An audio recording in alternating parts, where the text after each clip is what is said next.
Mo, pag may naiwan pang matitino na tao, hindi talaga papayag yan. Hindi yan papayag na sisirain ninyo yung bayan, pamilya. Hindi lang ako.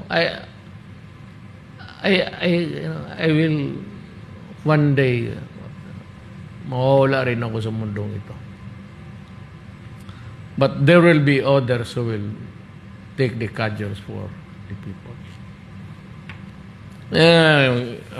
ICC na yan. So, kulungin ninyo ako. Hindi kulong. Tapos,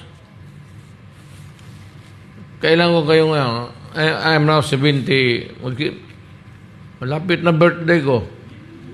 Mag-78 na ako.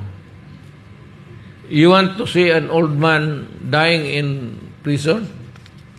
So be it. Because that old man, wala yung gawan ko rin, matulog ng matulog hanggang mamatay rin.